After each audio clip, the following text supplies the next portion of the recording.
सके। जिनको उन्होंने म्लेच्छ कहा उन्हीं को हम लोग आदर से देखते हैं। वो लोग अब समझ रहे हैं कि हमारी संस्कृति, हमारी विचारधाराएं, हमारे धर्म की और दृष्टि अत्यंत सूक्ष्म और शुद्ध, और यहाँ के लोग बहुत जल्दी सहयोग को प्राप्त कर सकते हैं। तो आपने देख लिया, लेकिन सहयोग को चाहिए कि आपस में पूर्णतया मेल मुलाकात हो, और ये जो उत्थान का संदेश है वो हर जगह पहुंचा, क्योंकि आज आपका देश जिस दशा में है उसकी दशा परिवर्तन के सिवाय ठीक हो ही नहीं सकती, आध्यात्म के सिवाय ठीक हो नहीं सकती है। आप कुछ भी कर लिए, आकाश में केवल लगाने से हो नहीं सकता। इसी प्रकार कोशिश ये करनी चाहिए कि एक एक आदमी को सोचना चाहिए कि हम कितने लोगों को सहयोग के बारे में बताते हैं और हम कितने लोगों को सहयोग देते हैं। ईसा मसीह बिल्कुल अकेले थे, उनके साथ कोई भी नहीं था, और सिर्फ 12 उनके शिष्य थे। उसमें से भी कुछ आधे अधूरे, कोई ऐसे वैसे थे। उस पर भी उन्होंने बड़ी मेहनत करी और एक बड़ा भारी संदेश अपने उत्थान से, हमारे जीवन से देते। पर वो जो संदेश बाह्यता हमें दिखाई देता है वो वास्तविकता हमारे आज्ञा पर काम करता है, और आज्ञा पर काम करके ही हम लोगों ने उस स्थिति को प्राप्त किया है जहां हम ब्रह्मरंध्र तक छेद पाए। उन्होंने हमेशा क्षमा की बात की, बुद्ध ने हमेशा करुणा की बात की, उन्होंने हमेशा क्षमा की बात की कि आप सबको क्षमा करें। वो खुद मुझ पे चढ़ के कहते थे, प्रभु इन सबको माफ करो, ये जानते नहीं ये लोग क्या करें, इसलिए तो माफ कर दो, अंधे हैं। ऐसी दशा में जबकि लोगों ने उनको कीले से ठोका था और सर में कांटों का मुकुट चढ़ाया था, उस वक्त भी उन्होंने कितने प्यार से बात कही, प्रभु इनको सबको माफ करो, क्योंकि ये जानते नहीं ये क्या है। ये आज्ञा चक्र की कमाल है। इसीलिए आज्ञा चक्र पे मैं हमेशा कहती हूँ कि आप लोग सबको माफ करो, एकदम माफ करो। आधे विचार तो हमारे अंदर यही चलते हैं कि इसने हमें सताया, उसने हमें सताया, इसने हमें परेशान किया, उसने हमें परेशान किया, उसको मैं कैसे ठीक करूं। ये सब कर हम परम चैतन्य को समर्पित कर दें तो वो इसका इलाज कर दे। मैं खुद आपसे बताती हूँ, बहुत डरती हूँ। कोई गड़बड़ काम करते हैं सहयोग में तो मुझे घबराहट हो जाती, कहते हैं तो इनकी आई चावत, क्योंकि इधर तो ईसा मसीह बैठे हैं, उधर गणेश जी बैठे हैं और हनुमान और भैरवनाथ, इन चार के चक्कर से छूट नहीं पाए। कोई जरा सी गड़बड़ करता है, पैसे में गड़बड़ करे, काम में गड़बड़ करे, तो मैं बस संभालती रहती हूँ उसको, बाबा इस पे कोई आफत ना जाए। क्योंकि जब आप पवित्र चीज में आ गए, देखिए यहाँ एक सफेद चादर, इस सफेद चादर में कोई भी दाग पड़ जाए तो फौरन दिखाई देगा। इसी प्रकार आपको एकदम निर्मल करती है, और आपके अंदर अगर कोई दाग दिखाई तो वो फौरन पकड़ लेंगे और आपको ठीक करने के लिए न जाने कि आपको सजा दें। ये बड़ी मुश्किल है। हालांकि अपने समय तो उन्होंने अपने प्राण दे दिए, लेकिन हमारे बारे में उन्होंने ये कहा है कि हमारे लिए चाहे आप जो भी करें, लेकिन आदिशक्ति के बारे में अगर कुछ करिएगा तो मुझसे बुरा नहीं हो। और मैं देख रही हूँ करके बहुत गड़बड़ है, वो नहीं सहन कर सकते। अगर आपने मुझे मां माना है तो मैं उसका मान रखता हूं। और जब लोग सताते भी हैं तो मैं कहती इन्होंने एक बार मुझे मां कहा, कोई हर्ज नहीं। लेकिन ये लोग नहीं इसको समझते। इसलिए आज याद रखना चाहिए कि हमारा जो उत्थान हुआ है, अर्थात या आपकी पूर्व जन्म की बहुत बड़ी साधना, पूर्व जन्म की बहुत बड़ी मेहनत, श्रद्धा, उसे के फलस्वरूप जो हो, तो भी इस जन्म में जब आपको ये विशेष आशीर्वाद मिला हुआ है, बहुत ही अप्रतिम, जो कि लोग सोचते कभी हो ही नहीं सकता, ये जो आपने प्राप्त किया है, इसमें आपको एक ख्याल रखना चाहिए कि आप कोई गलत काम न करें, कोई सा भी गलत काम न करें, क्योंकि वो गलत काम करने से आपकी जो निर्मलता है वो एकदम पकड़ में आ गई। मैं आपको डरा नहीं रही हूं, पर वास्तविकता बता रही कि जो भी करो वो अत्यंत प्रेम से उसका आनंद उठाते हुए। हो सकता है कि आपको कोई परेशान करे, कोई बात नहीं, कितनी देर परेशान करेगा, जिसने परेशान किया उसका ठिकाना हो जाता है। इसलिए आप किसी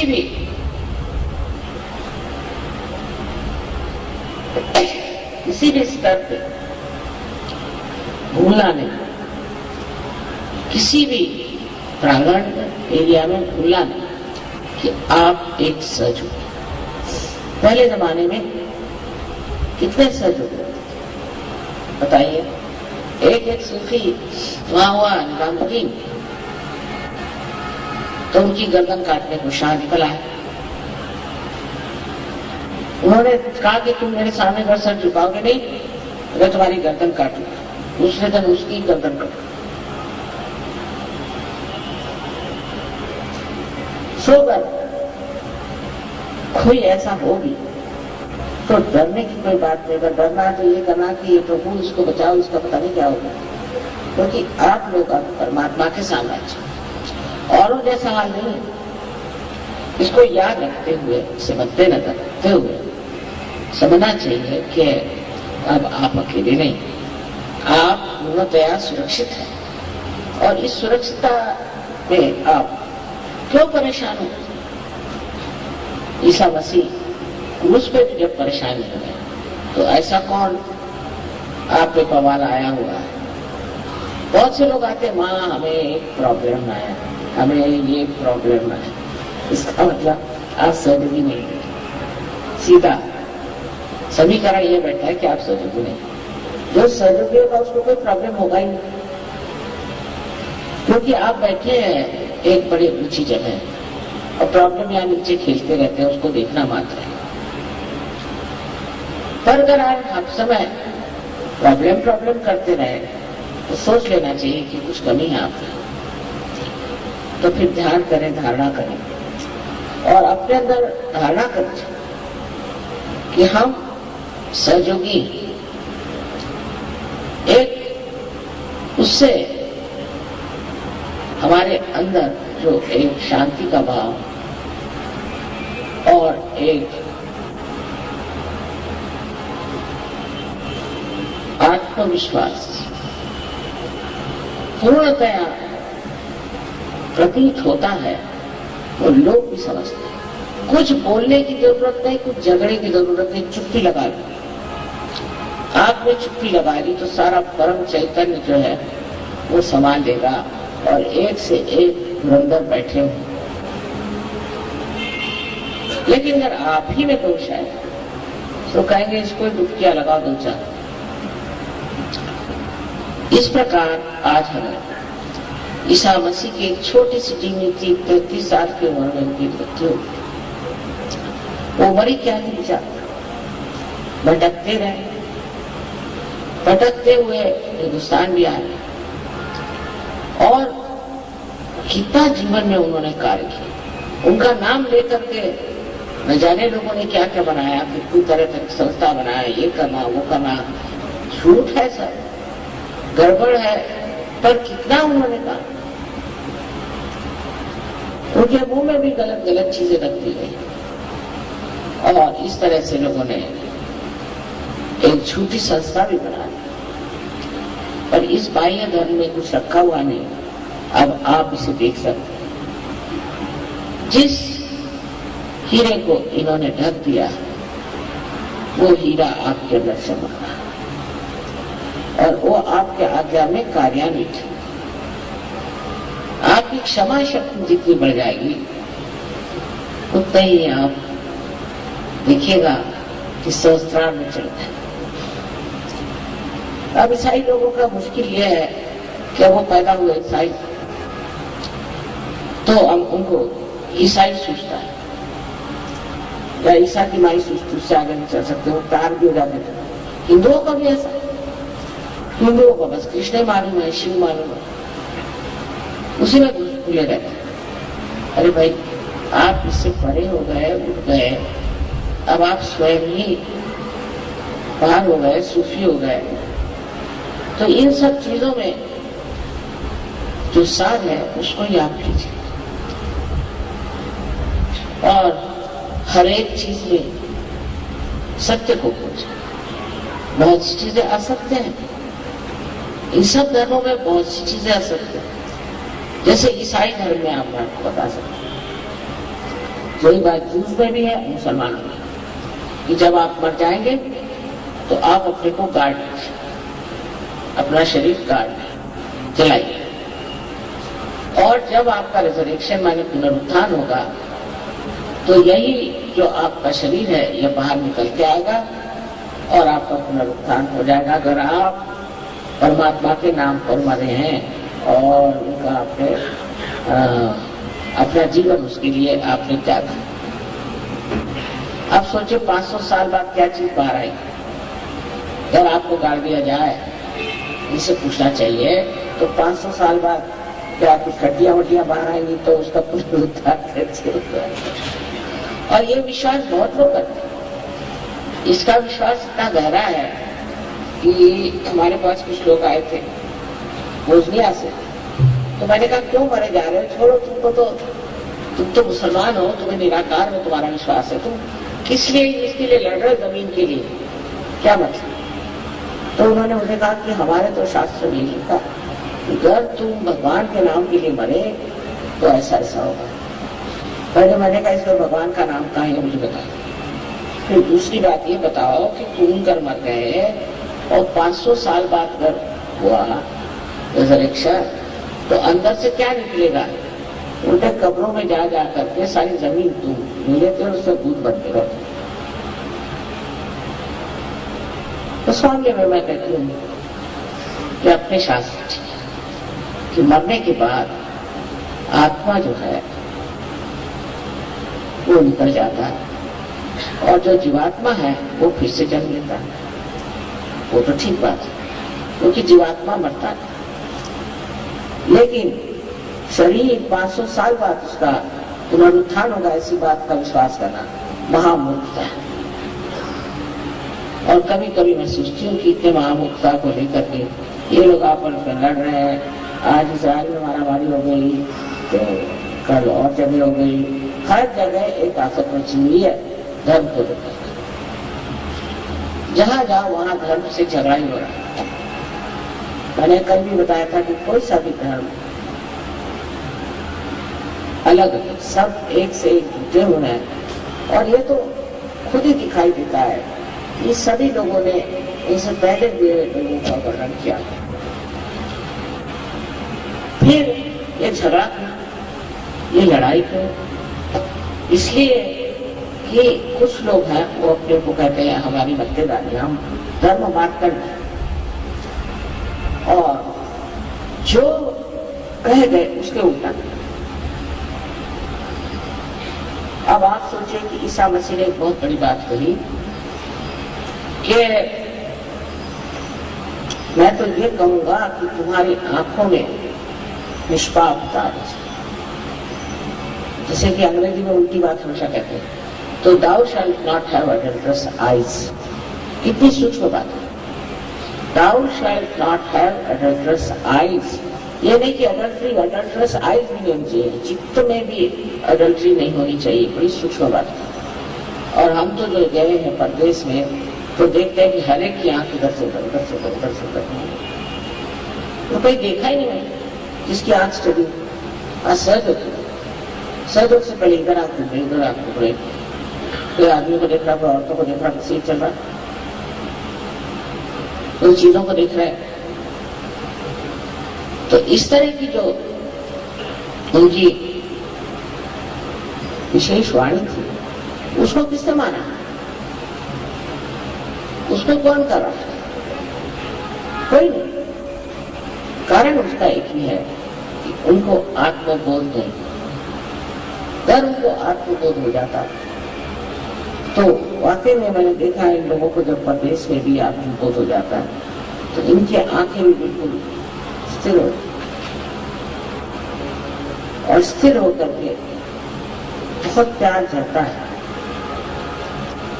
शांति और आनंद। ये कहां से हो गया? ये कैसे हुआ? क्योंकि जो आंख में इतनी आई थी वही निकल गई, तो आंख शुद्ध हो गई, निर्मल हो गई।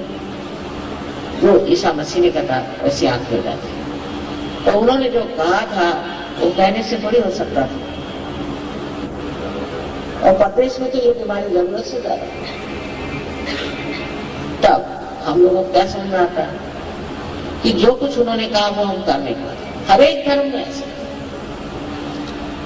कोई सा भी ऐसा धर्म नहीं है जिसमें लोग कहते कुछ है और करते कुछ।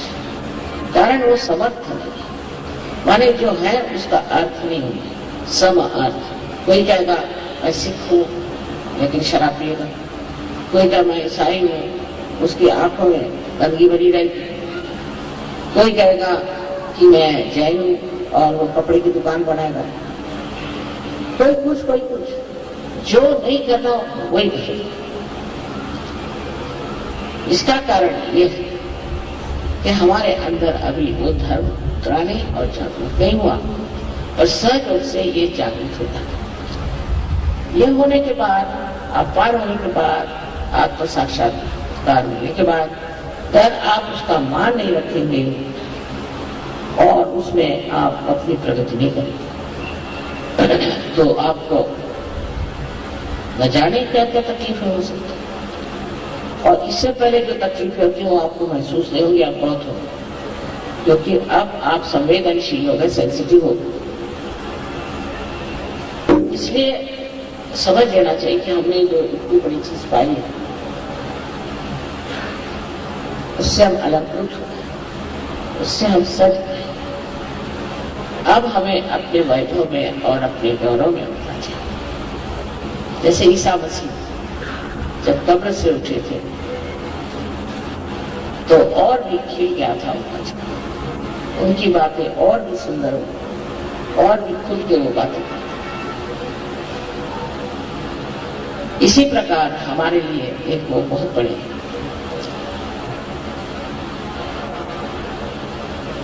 सहयोगी है महाराज, लेकिन उन्होंने प्राप्ति किया था, प्राप्त करके आए थे, और आपके लिए उन्होंने अपने प्राण त्यागे कि आपका आज्ञा कुछ। सो अहंकार आदि जो व्याधियां हैं उससे दूर रहना चाहिए।